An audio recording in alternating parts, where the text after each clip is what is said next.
what's the difference between men and women? Well, the first thing we might observe is that if you look at personality differences between prepubescent boys and girls, they're not very large. Boys and girls don't differ in terms of their trait neuroticism. For example, what happens is when puberty kicks in, women's trait neuroticism rises, and it stays higher than men for the rest of their lives. And this is why you see this reflected in the different kinds of psychopathology that beset the two sexes. So men are overrepresented in alcoholism, drug abuse, antisocial personality, and a host of learning disorders, as well as attention deficit disorder, and women are overrepresented in depression and anxiety primarily. That seems to be tightly associated with higher levels of trait neuroticism. Because maybe if you're at the 95th percentile or higher, let's say, in trait neuroticism, there isn't much difference between that and being somewhat prone to depression and anxiety. And because the curves overlap, you know the curves aren't identical. The normal distributions are identical from men and women. You tilt the one to the right, the woman's curve to the right towards higher levels of neuroticism. You go out, you look for the person in 20 who has the highest levels of negative emotions. It's much more likely to be female. Okay, so let's see if we can figure out why. So, I'm going to tell you some things. Basic differences between men and women, and you can tell me what you think about it, if you agree or disagree. First, size differential emerges between men and women at puberty, right? Because boys and girls are roughly the same size and roughly the same strength. But men get bigger at puberty when the testosterone kicks in. And more importantly, not only do they get taller and heavier, but their upper body strength is much higher. And that's a real issue for combat because human beings punch. There's other animals that do that too. Kangaroos do that too. So we're not the only people that punch.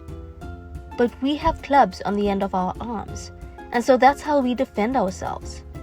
And our upper body strength, especially across the shoulders. And when you're heavier, then you can step into the punch, and it's a lot more devastating. Now, it is the case that if you look at the statistics for physical altercations in marriage, women attack their husbands more often than husbands attack their wives. Well, you think, why is that? Well, let's assume that there isn't any reason for that other than both people in a relationship can get upset. And the women know that if they hit their husband, nothing really is going to happen, right? Because if you're a woman about that high and your husband is really tall, unless you hit him with an object or something that's sharp, the probability that you're going to do any serious damage is pretty low. You might hurt him, but if he does the reverse and hits you, and I mean really hits you, and so at least one of the reasons why women can be more physically aggressive in minor ways in a relationship, because everyone knows, the wife and the husband equally, that the consequences of the physical aggression is much more limited. So men do more serious damage to women. But women are more aggressive in relationships. So that's interesting. Okay, so there's a body size difference. That's important. A strength differential. That's important. The next thing, let's assume that the reason that women are higher in sensitivity to negative emotions is because the world is actually more dangerous to women, right? Because that would be the most logical reason why there would be a sex difference. In a sex difference, in something like fear or sensitivity to punishment, well, first, there is the danger of physical altercation. Second, there's the sexual danger. So women become sexually vulnerable at puberty. And why do I say vulnerable? Well, it's straightforward. It's because the cost of sex for women is way higher than it is for men. It certainly has been throughout our evolutionary history. Because if a man has an unwanted sexual encounter, well, then he walks away and maybe he's prosecuted by the state for it.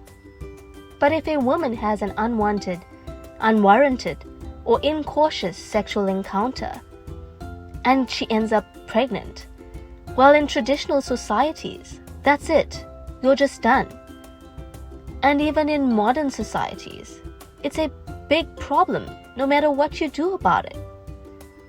So being more nervous about that makes perfect sense. But then here's the last thing. And I think that women's nervous systems are not adapted to women. I think women's nervous systems are adapted to the mother-infant dyad. Because you are not the same creature when you have an infant. Not at all. You're way more vulnerable. And it's partly because you have to express the vulnerability of the infant. And you also have to care for it, right? So you think about an infant, especially under 9 months, let's say. How are you going to be wired up if you're going to optimally care for an infant under 9 months? And I'm saying under 9 months because women generally do the bulk of childcare for infants who are under 9 months old. There's a whole host of reasons. But part of the reason for that, obviously, is that they breastfeed. But imagine what you need to be wired up biologically in order to care for an infant. First of all, they're very demanding, right? Because they're completely helpless. And they're demanding 24 hours a day, and it's quite an emotional load. And an infant under 9 months is never wrong, right? What you do to an infant under 9 months when they're in distress is you always respond.